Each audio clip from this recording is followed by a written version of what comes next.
Hello, this is Bob from Bandon, and this is Bandon Lock Sport. Today I have for you a lockout tagout lock. It's not branded. These are available on Amazon from between $8 and $10. They have this unique looking keyway. There's a whole bunch of different brands that they're sold under. I don't recall exactly which one this is, or how much it costs, or even where I got it. It says safety lockout on the key. I think all the ones on Amazon that kind of look like this are the same, but I'm not 100% sure of that. It does look interesting because the key looks like some sort of a slider lock or something. I wanted to get that and check it out and see something different than what I had seen before.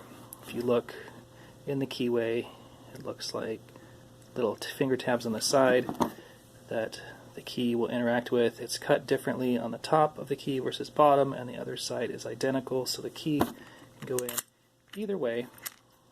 Open this lock. It is key retaining, and it's not spring-loaded in the cylinder or the shackle.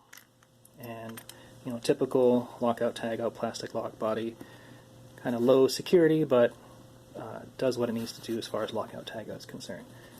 So, looks like a decent lock for that. As far as lock sport is concerned, it might be less interesting than I hoped for. Picking it is really not much of a challenge. I was thinking I might have to go for these little finger tabs on the side and set each slider individually, but it turns out you don't really have to do that. I'm just going to take a Z-bar. Really, any hook that you find will work.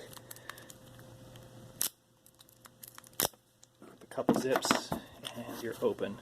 It's not really a challenge. I suppose if I wanted to pick each wafer one at a time, it might be more of a challenge. There are 12 wafers, 6 wafer slots, and 2 wafers per slot with their springs on opposite sides. So it could be a challenge if you wanted to do something like that. Yeah, I don't know if that's really worth it because it's so easy just to zip it open with 1 or 2 zips of really any kind of tool you can get in there. It is it does have a removable core, so I'm going to see if I can get that out. Use the key to damage the lock zipping it open. I have done that before. I don't know if that screwed quite all the way out, but I did.